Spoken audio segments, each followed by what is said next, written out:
Mari kita bersama-sama membuka Alkitab kita dari Kejadian pasal 28.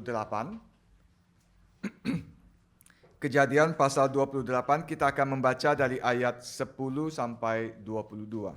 Maka Yakub berangkat dari Beersheba dan pergi ke Haran. Ia sampai di suatu tempat dan bermalam di situ karena matahari telah terbenam. Ia mengambil sebuah batu yang terletak di tempat itu dan dipakainya sebagai alas kepala, lalu membaringkan dirinya di tempat itu. Maka bermimpilah ia, di bumi ada didirikan sebuah tangga yang ujungnya sampai di langit, dan tampaklah malaikat-malaikat Allah turun naik di tangga itu. Berdirilah Tuhan di sampingnya dan berfirman, Akulah Tuhan Allah Abraham, nenek moyang Al-Ishak.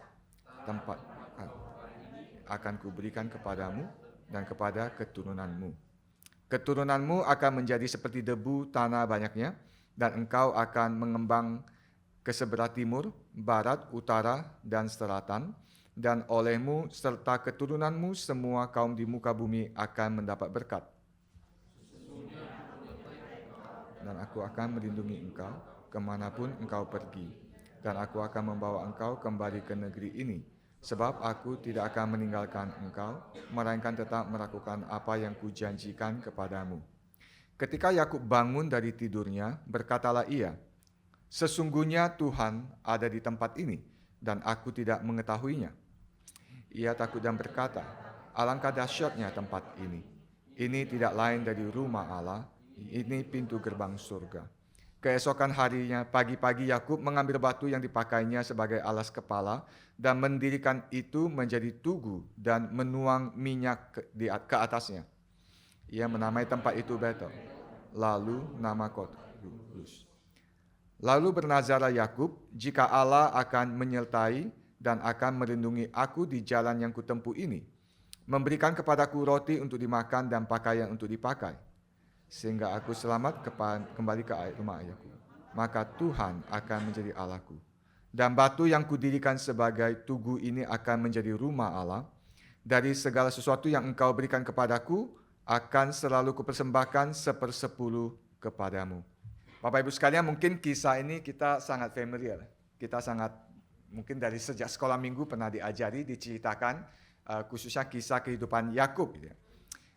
Yakub, kalau kita lihat nama Yakub itu sangat berkaitan dengan istilah Ibrani yang lain yang bisa diterjemahkan sebagai dia yang memegang tumit, atau ada juga kata Ibrani yang Yakub dengan sangat dekat dengan istilah Yakub itu berarti dia menipu.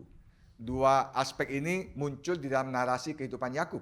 Kalau kita baca ceritanya itu kita merasa itu sangat kontemporer. Maksudnya apa? Sangat kekinian. Ini cerita yang kuno, cerita kira-kira 3.500 tahun lebih dari sekarang. Tapi setiap orang yang membaca kisah kehidupan Yakub itu bisa mengaitkan dirinya dalam cerita itu. Kenapa?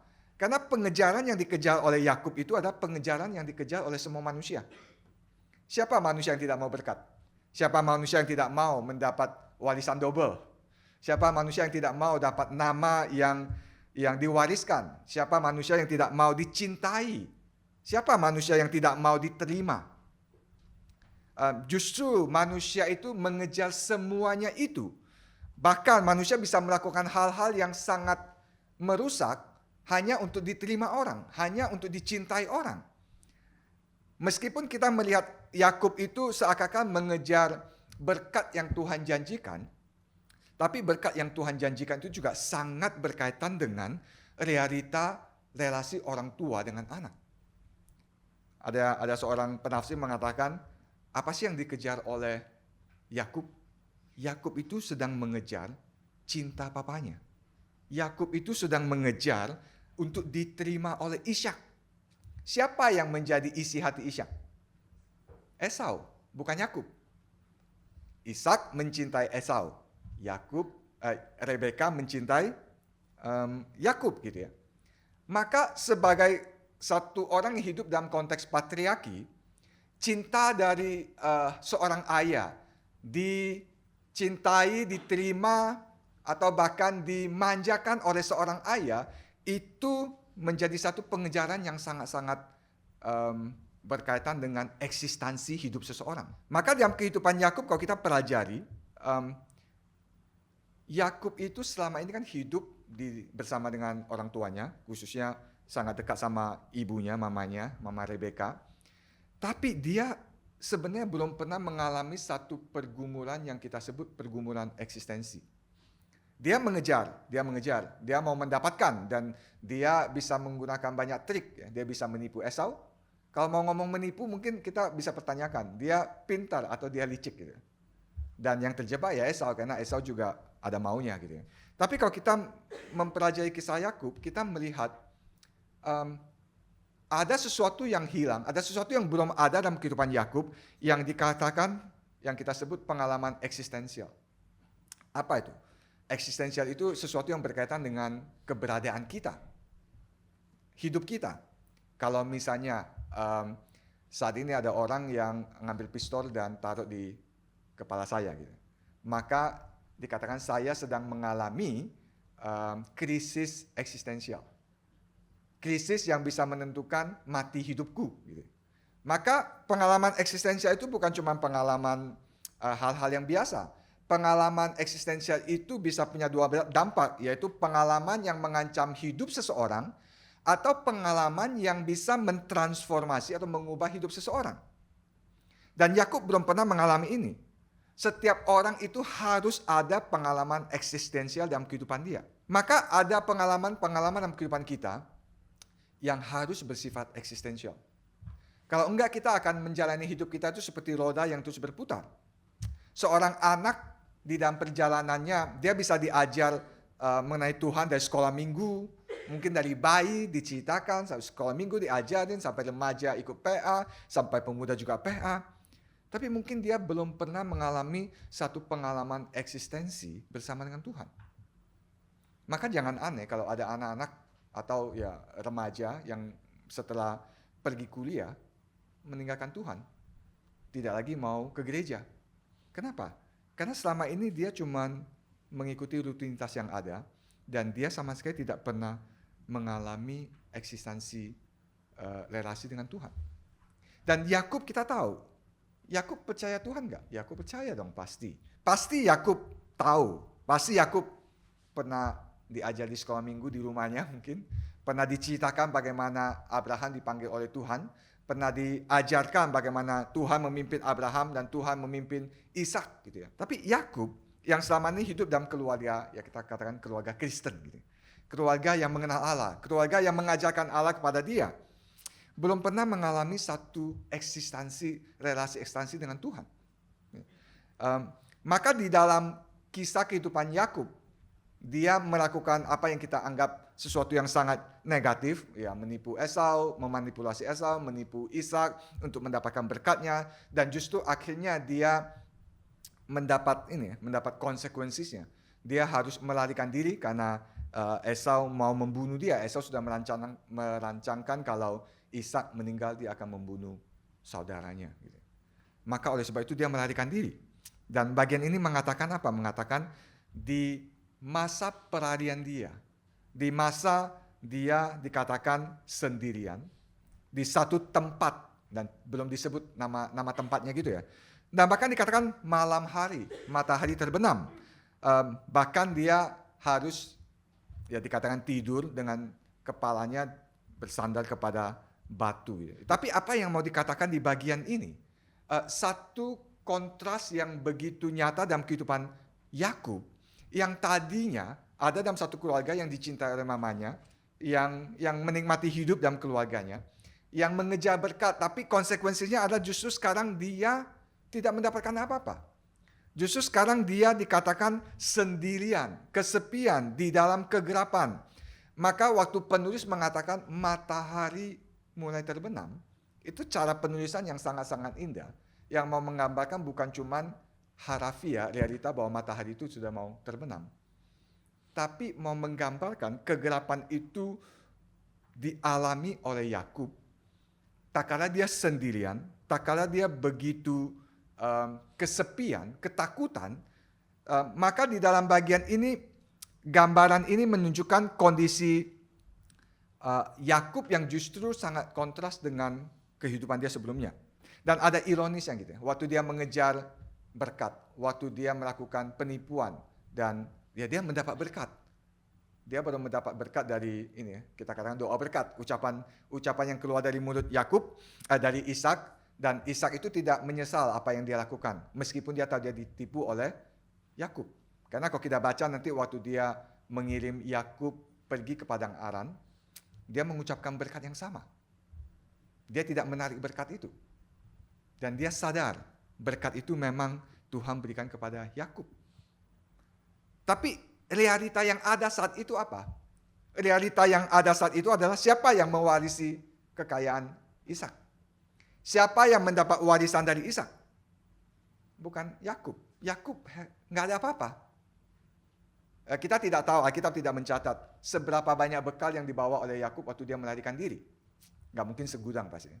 Orang melarikan diri akan membawa seminimum mungkin yang cukup bagi perjalanannya untuk sampai gitu ya. Dia tidak mungkin membawa emas dan segala macam yang berlimpah. Berarti selama hidup Yakub, dari selama dia melarikan diri sampai nanti 20 tahun kemudian dia kembali, siapa yang mendapat berkat yang sesungguhnya, yang harafiah gitu? Esau. Tapi ironis bahwa yang mengejar itu justru nggak mendapatkan secara harafiah dan harus menjadi pelarian. Pelarian dan dia harus sendiri, dia harus kesepian, dia harus dalam ketakutan, kelelahan mental, dia tidak nyaman, dia tidak aman, tidak ada kepastian, dia sangat sendiri. Boleh dikatakan dia kembali dalam kondisi nol gitu ya. Kegelapan itu juga menggambarkan bahwa Allah yang terasa begitu gelap, begitu tersembunyi, begitu jauh dari Yakub. Seakan-akan matahari yang terbenam itu juga mengatakan langit pun, surga pun tertutup bagi Yakub. Yakub tahu nggak tentang Allah? Tahu. Yakub percaya Allah? Percaya. Tapi Yakub percaya karena dia hanya tahu. Dia belum berjumpa, dia belum mengalami. Dari kecil dia diajari. Maka waktu dia melihat realita yang ada, dia melihat realita ini kayak nggak masuk akal. Realita ini nggak make sense. Kenapa nggak make sense? Siapa yang harusnya diberkati oleh Tuhan? Yakub. Tapi waktu dia melarikan diri itu, dia bilang kalau Tuhan sudah berjanji bahwa akulah yang akan mewarisi berkat itu. Mana? Realitanya apa sekarang? Realitanya saya bangkrut, realitanya saya kesepian, kayak kesendirian, bahkan saya tidak lagi bisa bersama dengan ibu. Dan perhatikan semenjak Yakub keluar dari rumahnya, dia tidak pernah lagi bertemu dengan ibunya. Waktu dia kembali, Rebeka sudah meninggal. Ishak masih hidup. Maka dia akan bertanya, kehidupan ini seperti nggak masuk akal. Tuhan di mana? Kalau Tuhan sudah menyatakan kepada Abraham, kepada Ishak, bahkan kepada ibuku, di mana dia? Dia seperti ditelan oleh matahari yang tenggelam. Dia seperti tidak ada. Dia tidak menyatakan keberadaannya, dia tidak menyatakan rencananya. Realitanya adalah saya ini bangkrut sekarang. Saya nggak ada apa-apa. Saya jangan memikirkan bahwa dapatkan warisan. Saya bahkan nyawa pun mungkin tidak bisa dipertahankan. Di dalam konteks yang krisis seperti ini, Alkitab menggambarkan Yakub itu di tempat yang di titik yang terendah dalam kehidupannya. Dan seringkali kalau kita tidak sadar, waktu manusia mengejar-ngejar hal seperti itu secara eksesif, secara berlebihan, seringkali manusia akan jatuh dalam titik itu. Saya lupa baca di mana. Tapi ada penulis saya menulis kejadian-kejadian waktu tahun 2008 di Amerika yang kita tahu krisis mortgage kan, krisis global financial crisis sampai mempengaruhi seluruh dunia. Orang yang tadinya bilioner itu mendadak menghadapi realita itu dan mereka nggak bisa menghadapi realita itu dan apa yang mereka lakukan? Bunuh diri. Kenapa bunuh diri? Karena seluruh narasi hidup yang dia bangun sejauh ini sampai punya kekayaan miliaran dolar itu dalam sekejap itu nggak ada apa-apanya. Dalam sekejap itu tidak ada makna. Dan sekejap itu, dia merasa bahwa apapun yang dia perjuangkan selama ini, itu palsu, itu kekosongan. Itu begitu gampang dihancurkan. Bahkan dia pasti tidak mempunyai kekuatan untuk berhadapan. Meskipun kalau uangnya masih punya miliaran dolar, dia tahu nasibnya akan kemana. Dia akan diadili, dia akan diminta pertanggungjawaban, dia akan masuk penjara seumur hidup. Dan dia tidak bisa menerima realitas seperti itu, maka shortcutnya adalah bunuh diri. Tanpa kita sadari, seringkali kehidupan manusia itu diwarnai dengan pengejaran-pengejaran yang kita sebut kita mengejar kemuliaan yang palsu. Waktu kami membahas mengenai 7 dosa maut, mungkin ada yang pernah dengar. 7 dosa maut. Kenapa disebut 7 dosa maut? Apakah cuma 7? Bukankah banyak dosa gitu ya? Disebut dosa maut atau kejahatan yang utama, capital vices, itu karena ketujuh ini adalah seperti satu pohon yang nanti akan menghasilkan banyak dahan-dahan yang lain. Misalnya dikatakan kesombongan itu adalah akal dari segala dosa. Kenapa Hawa waktu melihat buah itu dan dia mengatakan, dia mengimajinasikan buah itu enak dipandang, buah itu enak dimakan, dan buah itu apalagi bisa memberikan pengetahuan. Maka Yakobus mengatakan esensi dosa itu 3. Nafsu kedagingan, nafsu mata, dan kesombongan. Waktu Hawa melihat apalagi itu bisa memberikan pengetahuan untuk bisa menentukan yang mana yang benar, yang salah, itu membuat dia akan sama dengan Tuhan. Maka kesombongan itu membuat akhirnya Hawa ambil tindakan itu dan makan gitu ya. Tapi ada aspek lain dari kesombongan. Kesombongan itu dikatakan, kan bahasa Inggris kan pride gitu ya. Kesombongan itu dikatakan ini, orang bisa sombong itu karena dia punya modal kan. Dia punya modal untuk sombong. Misalnya, kalau saya orang terkaya di dunia misalnya. Dan itu fakta, saya orang terkaya di dunia. Saya bisa sombong dong. Ya, karena memang saya orang terkaya di dunia. Yang lain itu cuman ecek-eceknya gitu. Cuman ya mungkin seberapa persennya dari kekayaan saya. Saya bisa sombong karena saya punya modal. Tapi ada sejenis kesombongan yang kita kejar, yang disebut vainglory, yaitu kemuliaan yang sia-sia. Kemuliaan sia-sia. Yaitu seseorang itu dia nggak punya modal untuk sombong, tapi dia mengejar. Dia mengejar apa? Dia mengejar dicintai, dia mengejar diterima, dia mengejar segala sesuatu yang ingin memuaskan jiwanya secara berlebihan. Maka orang-orang seperti ini akan melakukan apa saja untuk mendapatkan apa yang mereka inginkan. Ada satu contoh cerita yang kalau kita dengarkan lucu dari Agustinus, bapak gereja yang agung itu katanya. Agustinus dalam bukunya Confession menceritakan kisah dia bersama-sama dengan temannya, yaitu waktu temannya mengatakan, ayo kita curi buah pir dari petani ini. Terus beberapa teman memutuskan, ayo kita curi, kita ambil pirnya. Jadi semua orang tahu mencuri itu nggak benar kan ya. Satu orang provokasi, semuanya ikut, ayo kita mencuri. Apakah karena mereka melakukan tindakan mengambil pir itu, yang mencuri itu, karena mereka lapar? Bukan. Apakah karena mereka ingin makan? Bukan. Kalau tidak lapar dan tidak ingin makan, ngapain curi? Iseng. Mencuri karena ingin mencuri, dan waktu mereka mencuri, mereka mengambil, pirnya itu dibuang kasih ke babi. Bukan untuk mereka makan. Ada tindakan yang mereka lakukan hanya show off, menunjukkan gitu ya. Terus Agustinus berpikir, kenapa saya ikut-ikutan gitu ya? Kenapa saya ikut teman-teman saya yang saya tahu sudah nggak benar mau mencuri pir itu, dan kami nggak makan kok, kami nggak butuh, dan kami tidak menginginkan, tapi kami ambil, kami mencuri. Dan Agustinus mengatakan, kenapa saya ikut? Dia bilang, karena saya mau diterima oleh teman-teman. Karena saya mau dianggap satu kelompok, satu geng.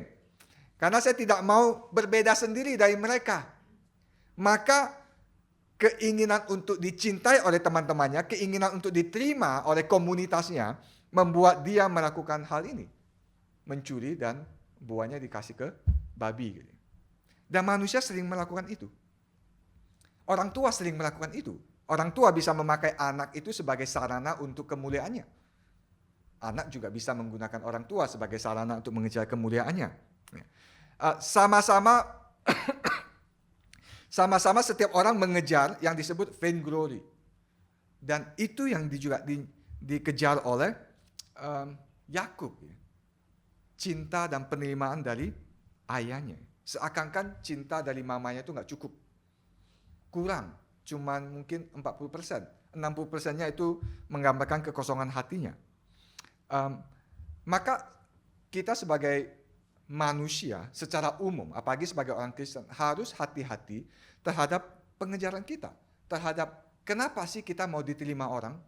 Kenapa sih kisah ini menjadi kisah yang begitu umum di tengah-tengah anak-anak sekolah? Bahkan dari SD, apalagi SMP, apalagi SMA, dan kuliah, dan sebagainya. Bahkan dalam kehidupan orang dewasa. Kita mau diterima, kita mau dicintai, kita mengejar apapun yang kita kejar. Hati-hati, karena itu mungkin bisa menghancurkan hidup kita. Hati-hati juga di dalam relasi orang tua dengan anak. Gitu ya. Kalau kita mau pelajari bagaimana Ishak, yang katanya tokoh Alkitab yang begitu mendapat berkat dari Tuhan, menggambarkan kisah kehidupan orang tua yang sebenarnya rusak. Gitu ya. Orang tua yang tidak mendidik anak dengan baik. Hati-hati dengan kita yang katanya keluarga Kristen, mendidik anak. Jangan-jangan yang kita lakukan kepada anak kita itu adalah memberikan informasi, memberikan data, memberikan pengetahuan-pengetahuan. Tapi sama sekali anak itu tidak pernah mengalami Allah itu nyata dalam hidupnya. Saya kadang-kadang menggumulkan ini dan saya berkata kepada istri saya, anak kita ini anak pendeta gitu ya. Anak yang dari kecil, dari lahir sudah di gereja dan sebagainya. Mendengarkan khotbah, sekolah minggu, di rumah baca Alkitab, dan kita saat teduh bareng misalnya. Seberapa sih Allah itu nyata bagi mereka? Anak saya pernah sekali waktu umur 4 tahun saya bingung, nggak ngerti, bingung. 4 tahun, bingung apa? Itu Tritunggal itu apa sih?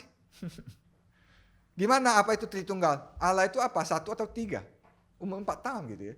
Saya gimana mau jelasinnya? Saya mencoba menjelasi. Tapi yang saya lebih concern adalah seberapa sih Allah itu nyata bagi mereka? Seberapa Allah itu bukan cuma teori, bukan cuma khayalan, bukan cuma cerita-cerita yang mereka dengarkan, tapi satu pribadi Allah yang sangat berkaitan dengan kehidupan mereka. Dan ada pengalaman-pengalaman dalam kehidupan mereka yang kita coba ajak mereka renungkan. Misalnya anak saya yang kedua, waktu dia saya lupa usia berapa. Dia ikut naik gunung sama sekelompok teman-teman gereja, cuman kami nggak ikut. Dan dia nggak sadar kalau batu besar itu udah jatuh mau kena dia. Terus ada pemuda yang di atas itu lihat dan teriak. Maka dia sadar dan dia langsung ditarik gitu ya, tapi tetap kena tangannya di sini. Terus kita mengajak mereka merenungkan pengalaman seperti itu. Apakah itu pengalaman kebetulan? Kenapa mendadak ada orang yang melihat? Kenapa mendadak ada orang di samping kamu yang bisa narik kamu gitu ya?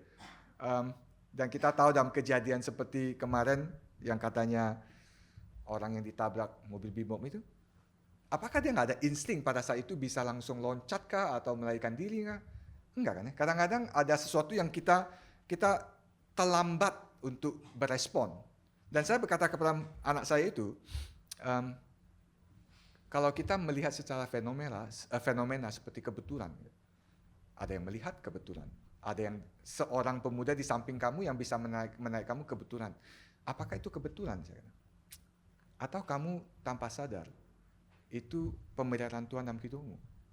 Dan dia ingat sampai sekarang. Jadi setiap kali kalau dia ditanyain, misalnya dia ikut kelas katekisasi kan disuruh tulis kesaksian hidup ya. bagaimana perjalanan imanmu. Dia selalu ceritakan itu. Dia ceritakan pengalaman bagi dia itu Tuhan menyelamatkan dia, Tuhan memelihara dia. Tuhan bukan lagi satu objek yang abstrak, tapi yang nyata, yang aktif dalam kehidupannya. Dan itu yang tidak dimiliki oleh Yakub. Sampai kapan? Sampai kejadian ini. Sampai kejadian di mana dia lemah, dia begitu terpuruk, dia kesendirian, dia tidak secure, dan dia berasa dia hopeless gitu ya. Salah satu harapan yang dia pikirkan adalah saya bisa selamat sampai ke rumah paman saya dan bisa tinggal di sana. Tapi siapa yang menjamin keselamatan itu? Nggak ada. Maka bagian ini tanpa dia harapkan, tanpa dia sadar, Tuhan intervensi. Dikatakan dia kecapean, dia tidur, dan dia mimpi. Dia mimpi apa? Dia melihat 3 hal dan dia mendengar 3 hal. Dia melihat apa? Dia melihat mendadak ada tangga yang ujung satunya di bumi, ujung satunya di langit. Terus dia melihat ada malaikat Allah yang naik turun dari tangga itu. Dan dia melihat ada Allah yang Tuhan menyatakan diri kepada dia, dan Tuhan berkata kepada dia. Dan yang menarik ini adalah Allah menyatakan dirinya sebagai Allah Abraham dan Allah Ishak. Dan Allah melanjutkan berkat yang dia berikan kepada Abraham, kepada Ishak, dan kepada Yakub. Terus apa yang Yakub dengarkan? Ini saya kadang-kadang pikir Allah itu the greatest counselor. Allah itu counselor yang paling agung. Dia tahu bagaimana berhadapan dengan jiwa seseorang yang dalam kondisi seperti itu. Kita coba lihat ya, dikatakan di ayat 13 dan 15. Sesungguhnya aku menyertai engkau, aku akan melindungi engkau kemanapun engkau pergi, dan aku akan membawa engkau kembali ke negeri ini. Sebab aku tidak akan meninggalkan engkau, melainkan tetap melakukan apa yang kujanjikan kepadamu. Apa yang Tuhan janjikan kepada Yakub? Apa yang dia dengarkan? Di satu sisi dia sendiri, dia tidak ada teman. Dan Tuhan mengatakan, aku yang akan menyertai engkau. Aku yang akan menemani engkau. Dan bukan cuma itu. Ini kalimat yang sangat-sangat luar biasa. Tuhan mengatakan, kemanapun engkau pergi, aku akan menyertai engkau. Seperti seorang sahabat yang berkata kepada temannya, kamu mau kemana? Saya temanin. Engkau tidak akan sendirian, engkau tidak akan kesepian, saya akan bersama-sama dengan engkau. Kita bayangkan Yakub pada saat itu sedang melarikan diri. Dan kenapa dia pergi ke Laban? Karena dia mau menyelamatkan hidupnya kan. Dia mau melarikan diri dari Esau. Dan dia menjadi seorang pelarian. Dan mungkin dia pikir, ini bagaimana dengan hidup saya nanti di sana? Apakah ini solusi yang benar? Apakah melarikan diri, apapun yang saya hadapi nanti malah semakin buruk? Tapi saya ini gimana? Kalau saya pergi ini saya harus meninggalkan tanah perjanjian. Bukankah harusnya kami berada di tanah perjanjian? Maka Tuhan mengatakan, kemanapun engkau pergi, aku akan sertai. Ini memberikan satu jaminan yang sangat luar biasa kepada Yakub. Engkau ke rumah Laban, saya akan menyertai engkau. Jadi jangan ragu-ragu ke sana. Sama nanti di belakangan di akhir hidup Yakub ya. Yakub itu sangat-sangat gelisah. Sudah pernah keluar dari tanah perjanjian, terus dibawa kembali oleh Tuhan. Sekarang ada kelaparan. Terus masa harus keluar lagi? Masa harus pergi ke Mesir? Maka waktu dia diminta oleh Yusuf untuk ke Mesir, dia tuh sangat-sangat enggan. Dia nggak mau. Sampai Tuhan berkata, pergi. Aku akan menyertai engkau. Yang kedua, apa yang dia dengarkan? Waktu dia ketakutannya, di dalam perasaan ketidakamanannya, Tuhan mengatakan, aku akan melindungi engkau. Aku akan melindungi engkau. Aku yang akan menjamin keselamatanmu.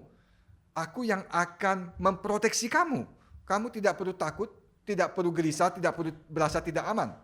Waktu dia mengatakan dia miskin dan tidak ada apa-apa, Tuhan mengatakan apa? Aku akan memberkati engkau untuk memiliki negeri ini. Satu kontras yang begitu luar biasa ya. Dalam cerita ini apa sih yang kita bisa lihat ya? Kenapa ini cerita yang begitu bikin Yakub itu shock? Karena dia nggak pernah expect ini. Dia nggak pernah sadar atau tidak pernah peka tak kala dia merasakan Allah itu begitu jauh, ternyata Allah itu begitu dekat. Dia buta, sama seperti kita buta. Kita seringkali buta kok. Kebutaan kita melihat realita atau fenomena yang ada dan tidak bisa menafsirkan realita yang ada. Kisah ini mau mengatakan bahwa itu ilusi. Waktu kita merasakan Allah itu tidak ada, itu ilusi. Waktu kita merasa Allah itu tidak bekerja, itu ilusi. Kalau Tuhan mau menunjukkan, dia tinggal kayak mengoyakkan sedikit tilai dan kita bisa melihat gitu. Maka di bagian ini dikatakan tak kala Yakub itu begitu di bawah kehidupannya, Tuhan itu begitu beranugerah dan membukakan surga bagi dia lihat. Dan bahkan berbicara kepada dia dan menyatakan kepada dia bahwa waktu engkau merasa Tuhan itu tidak bekerja, waktu engkau merasa Tuhan itu tidak ada, waktu engkau merasa engkau sendirian, itu semuanya ilusi, semuanya penafsiran kamu yang salah. Allah itu terus bekerja. Raja itu terus bekerja untuk mendatangkan kasih, pengharapan, keadilan, meskipun kita kadang-kadang tidak bisa melihat itu. Karena kita sangat terbatas di dalam kemampuan kita bisa menilai realita yang sesungguhnya.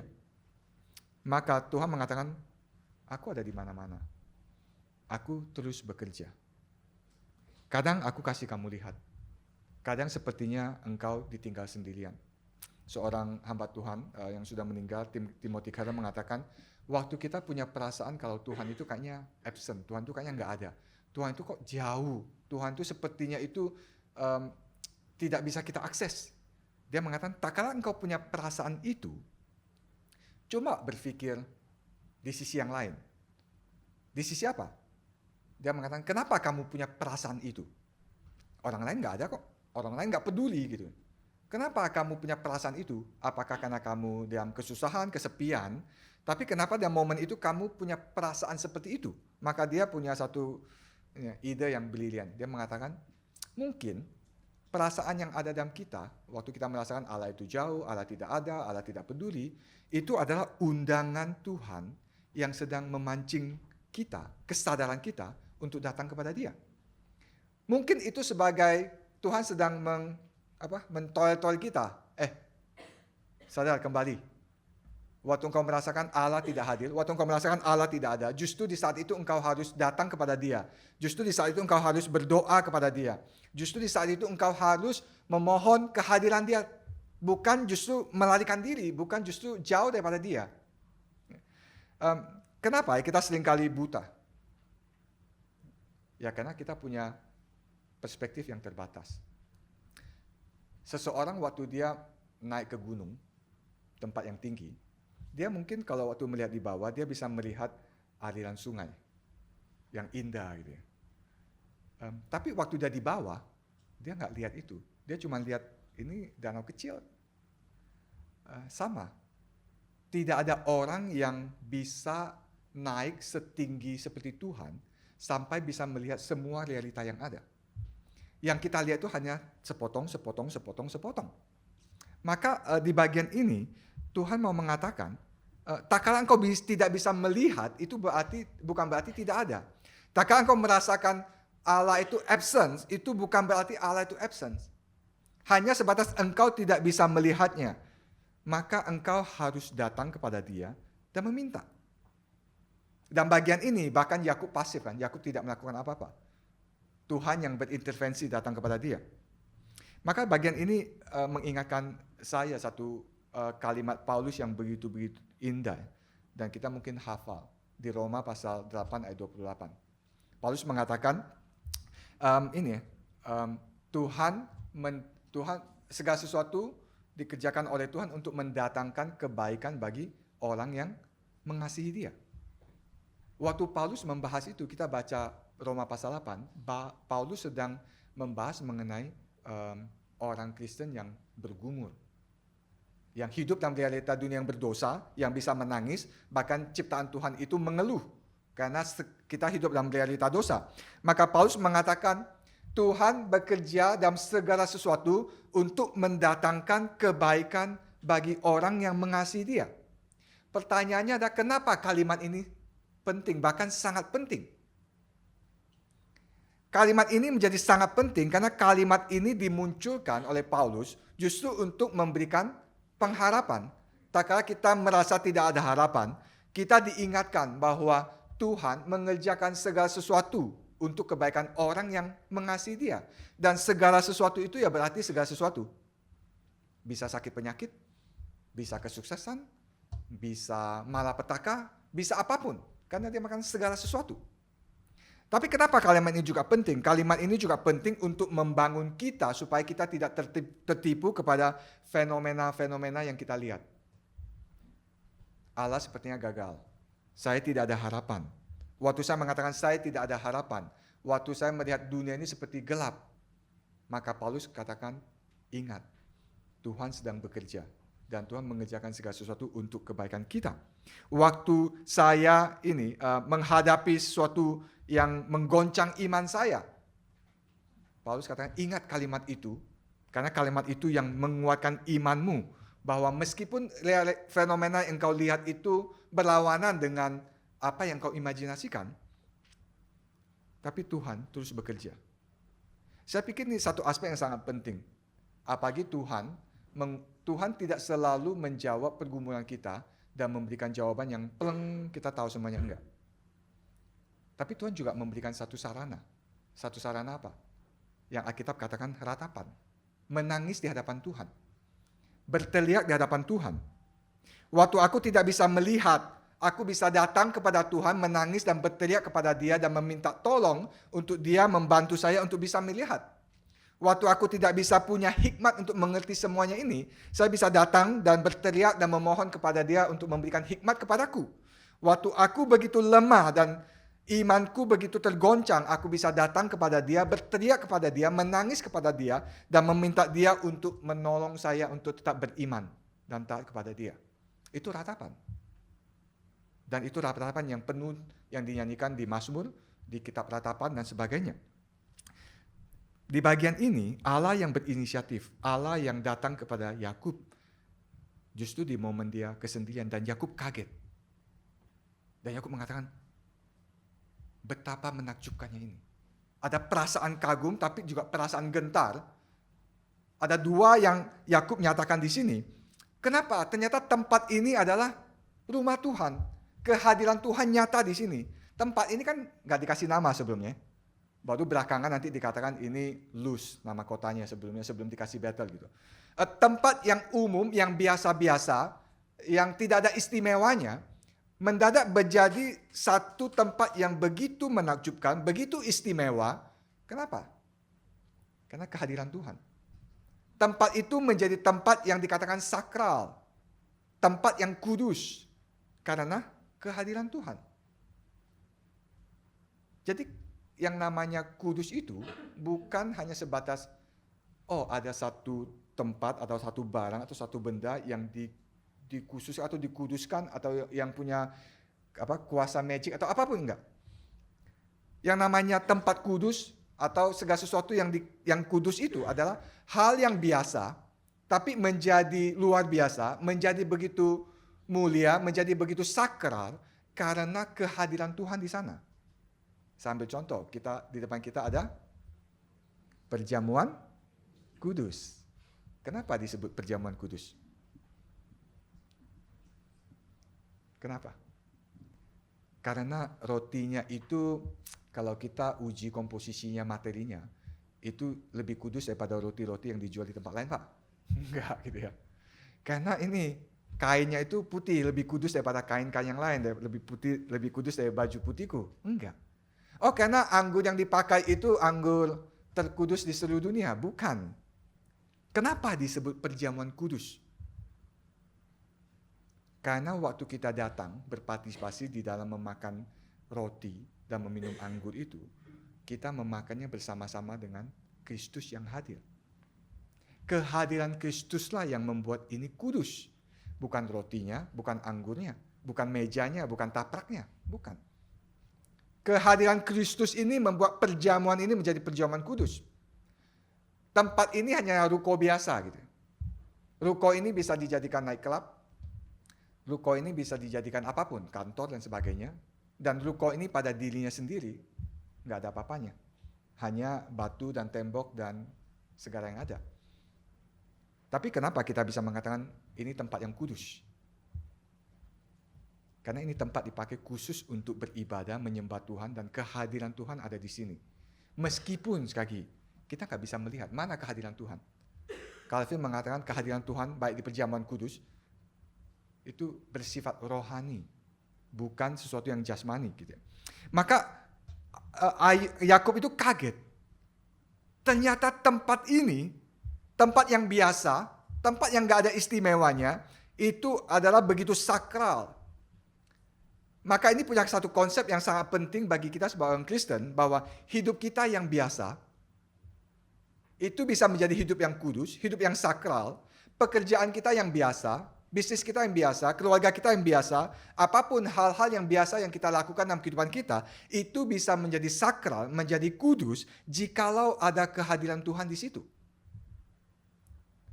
Maka saya kasih rumusan matematika ya.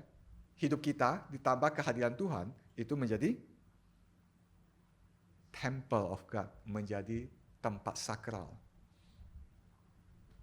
Waktu di awal-awal kekristenan, misalnya orang Kristen ada di kota Roma, atau ada di Korintus, atau ada di Efesus. Semua kota ini dikatakan tempat orang-orang kafir, orang-orang bukan Yahudi, orang yang menyembah dewa-dewa dan sebagainya. Realita mereka menjalani kehidupan beragama mereka itu apa? Satu tanda yang sangat signifikan, itu temple, kuil, ada kelenteng, di sini juga ada kelenteng banyak kan? Semua agama itu pasti ada temple, pasti ada kelenteng, pasti ada tempat di mana orang datang untuk beribadah kepada Tuhan. Terus mereka melihat orang Kristen pada zaman itu, terus mereka bertanya, orang Kristen, mana tempelmu? Mana kuilmu? Tempat engkau beribadah?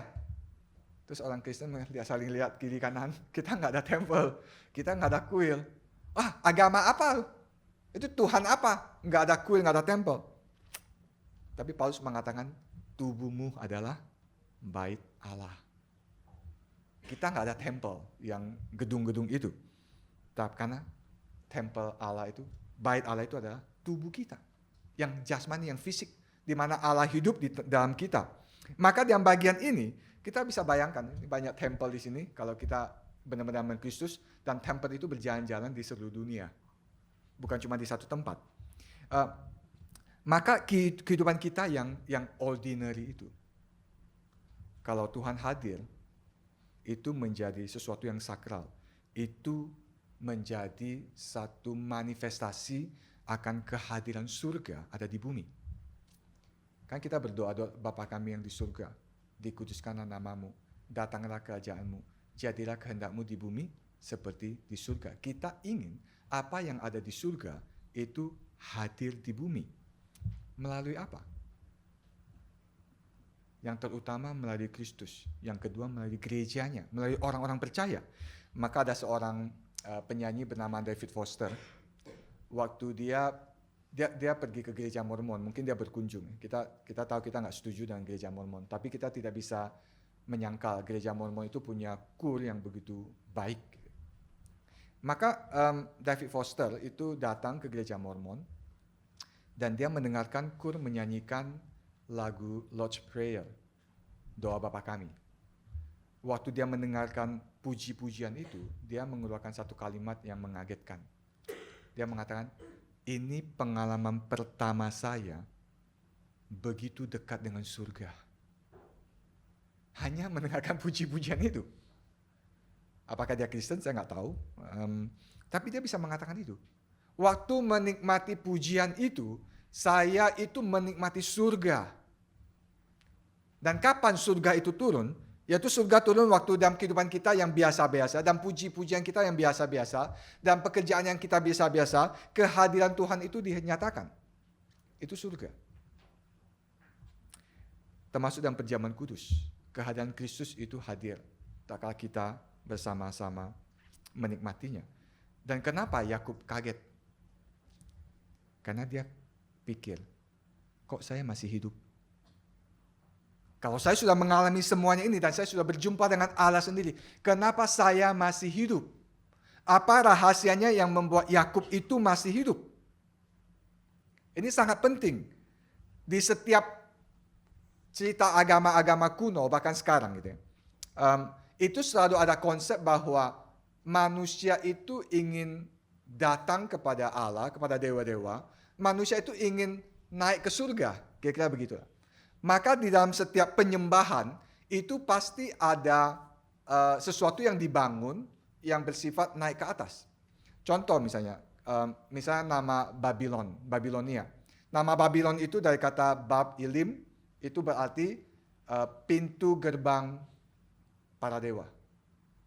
Jadi kalau di zaman kuno orang masuk gerbang itu, ya masuk ke kerajaan Babilonia. Mereka seperti masuk ke dalam surga, tempat para dewa. Dan di gerbang itu nanti akan ada nama-nama dewa-dewa Babilonia yang disembah-sembah. Manusia itu punya imajinasi, dia ingin datang ke wilayahnya dewa, ke tempatnya Tuhan, atau ke surga.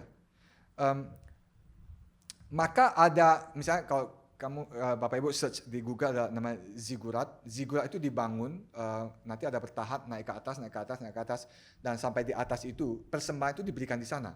Kenapa persembahan diberikan di sana? Karena mereka mengharapkan dewa itu turun dan menerima persembahan mereka dan memberkati mereka. Termasuk mereka bisa mengorbankan anak kepada dewa di atas itu. Maka kita bayangkan manusia itu punya imajinasi bahwa manusia mau ke atas, ke surga. Maka manusia itu membangun ke atas. Maka tempat-tempat penyembahan itu biasanya di atas gunung.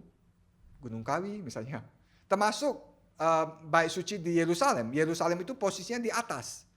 Maka orang Israel waktu setiap tahun misalnya 3 kali datang ke bait suci, mereka menaikkan pujian.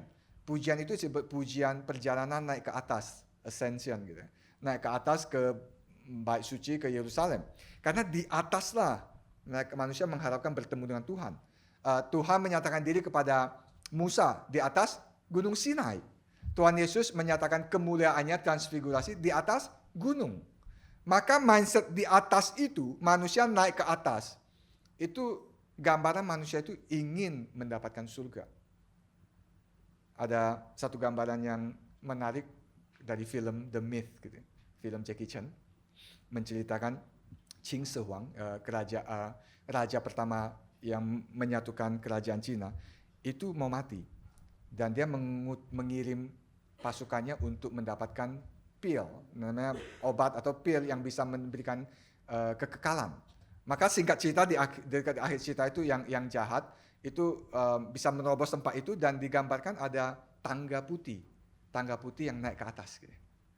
Dan si yang jahat itu dengan tenangnya dia dan dengan bangganya dia naik ke atas. Padahal satu-satu tangganya sudah runtuh gitu. Kenapa? Dia ingin ke surga. Dia ingin mendapatkan kekekalan. Dan manusia itu mengejar itu. Tapi kisah ini menunjukkan sebaliknya. Kenapa Yakub tidak mati? Karena bukan Yakub yang naik ke surga. Tuhan yang turun. Tangga itu menggambarkan Allah yang turun, surga yang datang ke bumi, bukan usaha manusia untuk datang ke surga. Kalau kita sadar ini perbedaan kekristenan dengan semua agama itu membawa kita datang ke surga. Semua orang itu mengajar kita melakukan apapun untuk membangun tangga-tangga kita untuk bisa masuk ke surga. Tapi kisah ini mengatakan Allah yang datang. Allah yang turunkan tangga itu dan Allah yang datang kepada Yakub. Kenapa Yakub tidak mati? Karena tangga itu sebagai pengantara antara surga dan bumi. Dan siapa tangga itu? Yesus Kristus. Saya mengajak kita buka Yohanes pasal 1.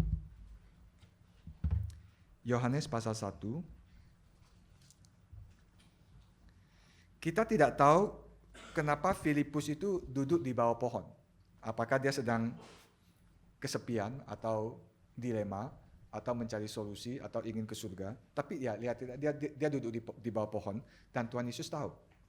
Maka waktu Filipus itu dibawa untuk berjumpa dengan Yesus, Filipus itu skeptik. Mesias dari Nazaret, adakah yang baik datang dari Nazaret?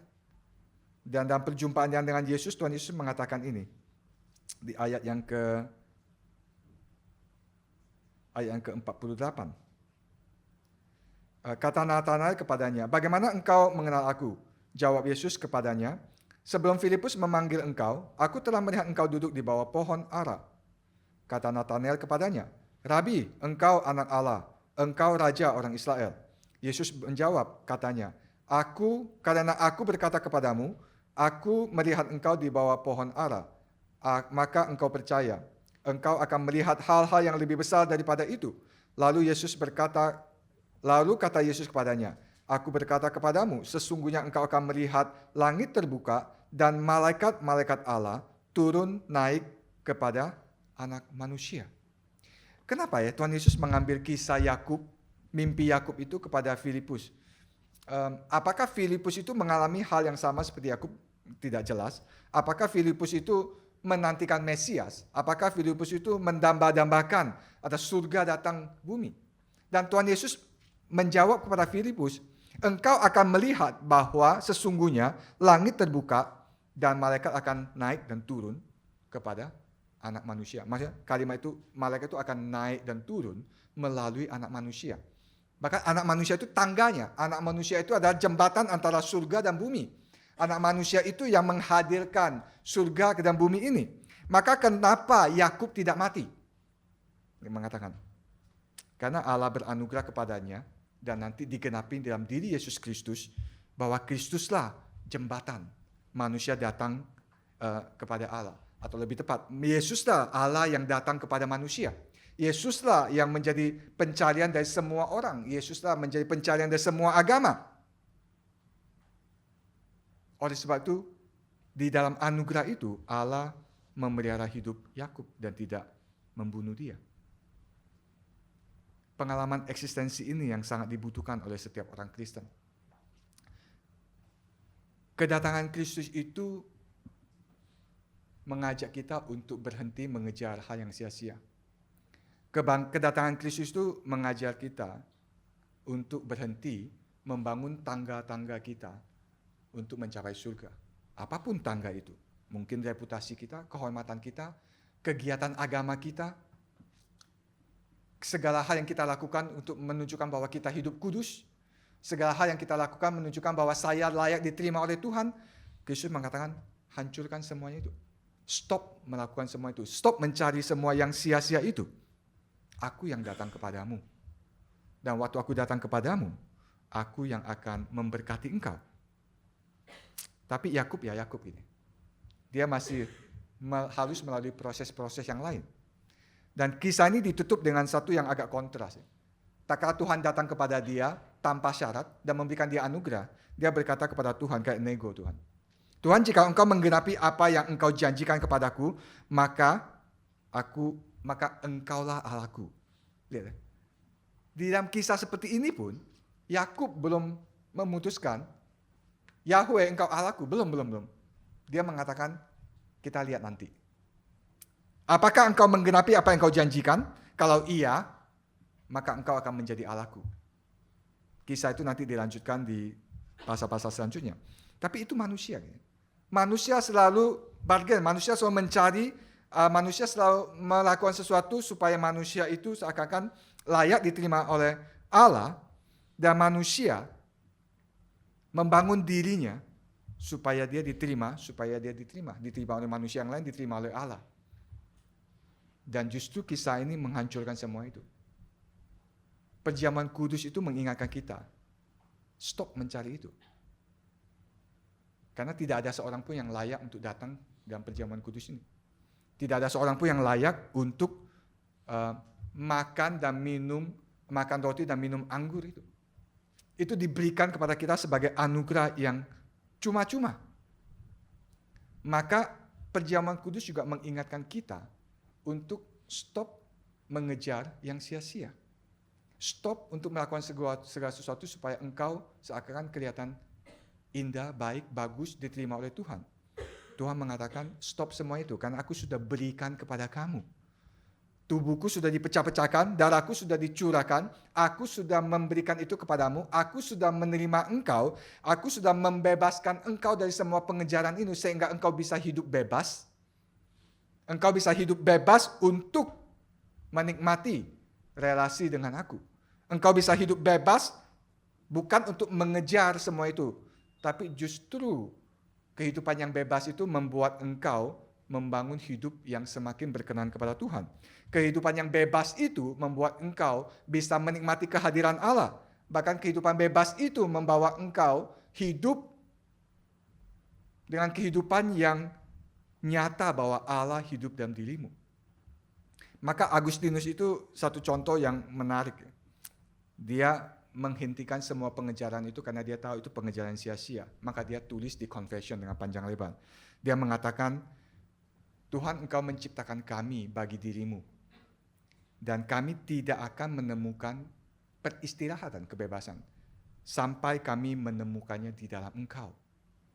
Semua pengejaran itu akan sia-sia. Sampai kita boleh datang kepada Kristus. Yang justru adalah tangga itu. Yang menghadirkan surga dalam kehidupan kita. Kiranya Tuhan memberkati kita.